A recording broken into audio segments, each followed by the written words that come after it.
Hi hello friends, welcome back YouTube channels. Friends, ಹೇಗಿದ್ದೀರಾ? ನಾನು ಚೆನ್ನಾಗಿದ್ದೀನಿ. ನೀವು ಹೇಗಿದ್ದೀರಾ? ನೀವು ಕೂಡ ಚೆನ್ನಾಗಿದ್ದೀರಾ ಅಂದ್ಕೊಂಡು ಇವತ್ತಿನ ಲಾಗ್ನ ನಾನು ಸ್ಟಾರ್ಟ್ ಮಾಡ್ತಾಯಿದ್ದೀನಿ. ಫ್ರೆಂಡ್ಸ್, ಇವತ್ತಿನ ಲಾಗ್ ಬಂದುಬಿಟ್ಟು ನಾನು ಬೋಟಿ ಗೊಜ್ಜು ಹೇಗೆ ಮಾಡೋದು ಅನ್ನೋದು ನಿಮ್ಮೊಂದಿಗೆ ನಾನು ಶೇರ್ ಮಾಡ್ತಾಯಿದ್ದೀನಿ.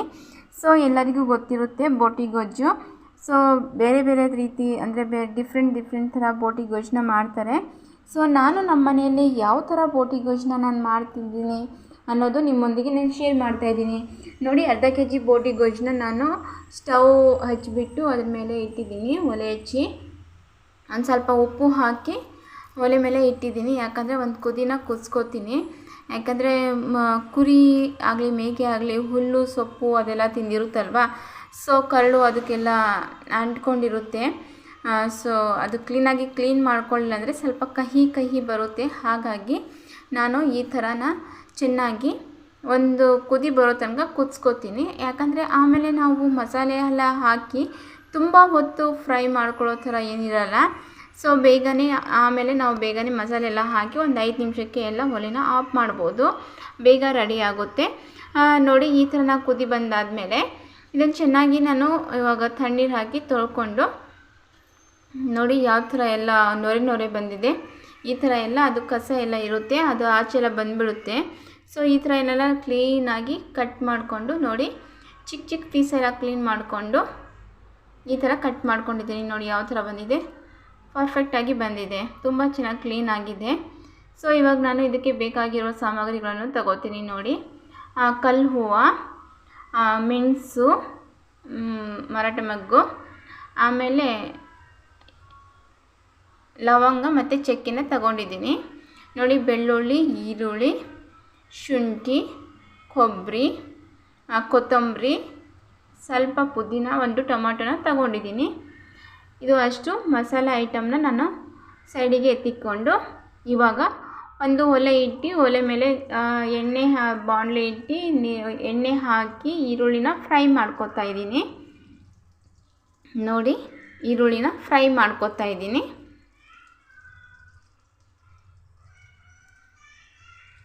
ಇದಕ್ಕೆ ಮೆಣಸಿನ್ಕಾಯಿನ ಸೇರಿಸ್ಕೊತಾ ಇದ್ದೀನಿ. ಜಾಸ್ತಿ ಖಾರ ಇಲ್ಲ ಮೆಣಸಿನ್ಕಾಯಿ, 2 ಮೆಣಸಿನ್ಕಾಯಿನ ಕಟ್ ಮಾಡಿ ಸೇರಿಸ್ಕೊತಾ ಇದ್ದೀನಿ. ಬೋಟಿ ಗೊಜ್ಜಿಗೆ ತುಂಬ ಚೆನ್ನಾಗಿರುತ್ತೆ. ಫಸ್ಟಿಗೆಲ್ಲ ಈರುಳ್ಳಿ ಮತ್ತು ಮೆಣಸಿನ್ಕಾಯಿ ಹಾಕ್ಕೊಂಡು ಫ್ರೈ ಮಾಡಿಕೊಂಡ್ರೆ ತುಂಬ ಚೆನ್ನಾಗಿರುತ್ತೆ. ಹಾಗೆ ಕೂಡ ಮಾಡ್ತಾರೆ, ಬೇರೆ ಹಾಗೆ ಮಸಾಲೆ ಹಾಕದೆ ಕೂಡ ಮಾಡ್ತಾರೆ. ಈ ಥರನೇ ಈರುಳ್ಳಿ ಎಲ್ಲ ಚೆನ್ನಾಗಿ ತುರ್ಕೊಂಡು, ಟೊಮೆಟೊ ತುರ್ಕೊಂಡು ಆ ಥರ ಕೂಡ ಬೋಟಿ ಗೊಜ್ಜನ್ನ ಮಾಡ್ತಾರೆ. ಬಟ್ ನಾನು ಈ ಥರನ ಮಾಡ್ತಿರೋದು, ನಮ್ಮ ಮನೇಲಿ ಇದೇ ಥರ ನಾನು ಮಾಡೋದು. ಸುಮಾರು ಟೈಪ್ ಆಫ್ ಬೋಟಿ ಗೊಜ್ಜನ್ನ ಮಾಡ್ತಾರೆ, ವೆರೈಟಿ ಬೋಟಿ ಗೊಜ್ಜನ್ನ ಮಾಡ್ತಾರೆ. ನೋಡಿ, ನಾನು ಇವಾಗ ಈರುಳ್ಳಿ ಮತ್ತು ಮೆಣಸಿನ್ಕಾಯ್ದು ಸ್ವಲ್ಪ ಹಸಿ ಸ್ಮೆಲ್ ಹೋಗಿದೆ. ಹಾಗಾಗಿ ಇವಾಗ ನಾನು ಬೋಟಿನ ಚೆನ್ನಾಗಿ ತೊಳ್ಕೊಂಡು ಕಟ್ ಮಾಡ್ಕೊಂಡಿದ್ನಲ್ವ, ಇವಾಗ ಅದಕ್ಕೆ ಆ್ಯಡ್ ಮಾಡ್ತಾಯಿದ್ದೀನಿ. ಅದು ಸ್ವಲ್ಪ ಎಣ್ಣೆ ಜೊತೆಗೆ ಫ್ರೈ ಆಗಲಿ ಅಂತ ಹೇಳಿ. ಸೊ ಇದಕ್ಕೆ ಈ ಥರ ಆ್ಯಡ್ ಮಾಡ್ಕೊತಾ ಇದ್ದೀನಿ ಬೋಟಿನ.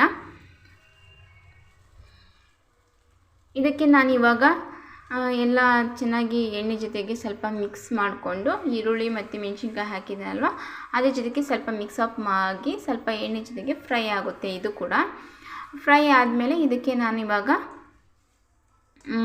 ನೋಡಿ ಈ ಥರ ಚೆನ್ನಾಗಿ ಮಿಕ್ಸ್ ಮಾಡಿಕೊಂಡು, ಇದು ಕೂಡ ಎಣ್ಣೆ ಜೊತೆಗೆ ಸ್ವಲ್ಪ ಫ್ರೈ ಆಗುತ್ತೆ. ಇದಕ್ಕೆ ನಾನಿವಾಗ ಅರಿಶಿನ ಹಾಕ್ಕೋತೀನಿ. ನೋಡಿ ಚೆನ್ನಾಗಿ ಏನೇ ಮಾಡಿದರೂ ಇದು ತಳ ಹಿಡಿಯಲ್ಲ. ಸೊ ಯಾಕಂದರೆ ಸ್ವಲ್ಪ ಆಯಿಲ್ ಇರುತ್ತಲ್ವ, ಬೋಟಿಲೂ ಸ್ವಲ್ಪ ಆಯಿಲ್ ಇರುತ್ತೆ, ನಾವು ಸ್ವಲ್ಪ ಆಯಿಲ್ ಹಾಕಿರ್ತೀವಿ. ಸೊ ಯಾವುದೇ ಕಾರಣಕ್ಕೂ ತಳ ಹಿಡಿಯಲ್ಲ, ಸ್ವಲ್ಪ ಕೈ ಆಡಿಸಿದರೆ ಸರಿ ಹೋಗುತ್ತೆ. ಇದಕ್ಕೆ ನಾನಿವಾಗ ಅರಿಶಿನ ಆ್ಯಡ್ ಮಾಡ್ಕೋತೀನಿ. ನೋಡಿ, ಅರಿಶಿನ ಹಾಕ್ಕೋತಾ ಇದ್ದೀನಿ.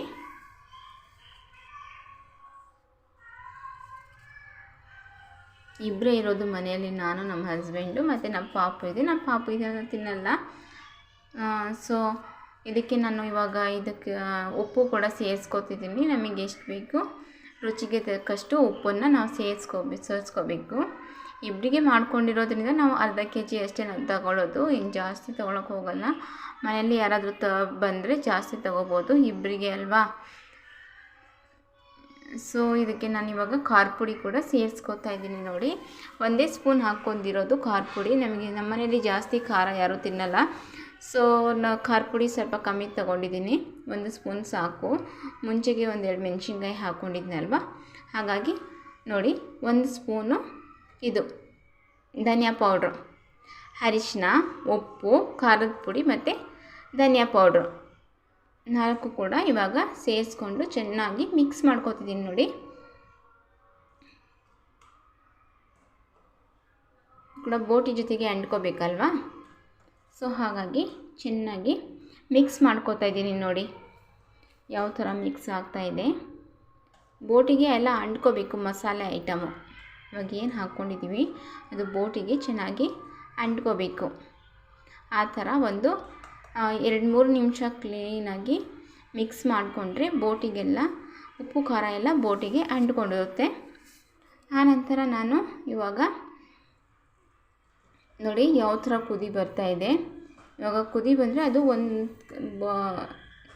ಮಸಾಲೆ ಹಾಕಿದ್ವಲ್ಲ, ಉಪ್ಪು ಖಾರ ಎಲ್ಲ ಚೆನ್ನಾಗಿ ಬೋಟಿಗೆ ಅಂಟ್ಕೊಂಡು ಸ್ವಲ್ಪ ನೋಡಿ ಎಣ್ಣೆ ಬಿಡೋಕ್ಕೆ ಸ್ಟಾರ್ಟ್ ಆಗುತ್ತೆ.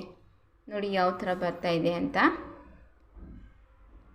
ಇವಾಗ ಅದೇ ಮಸಾಲೆ ತೆಗ್ದಿದ್ನಲ್ವ, ಇದನ್ನು ಇವಾಗ ಗ್ರೈಂಡ್ ಮಾಡಿಕೊಂಡು ಇದಕ್ಕೆ ನಾನು ಆ್ಯಡ್ ಮಾಡ್ಕೋತೀನಿ.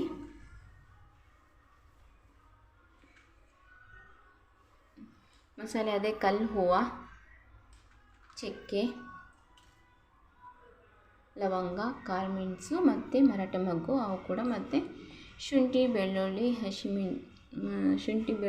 ಹಸಿ ಕೊಬ್ಬರಿ, ಕೊತ್ತಂಬರಿ, ಪುದೀನ, ಟೊಮಾಟೊ, ಈರುಳ್ಳಿ ಇವನ್ನೆಲ್ಲನೂ ನಾನಿವಾಗ ಗ್ರೈಂಡ್ ಮಾಡ್ಕೊತೀನಿ.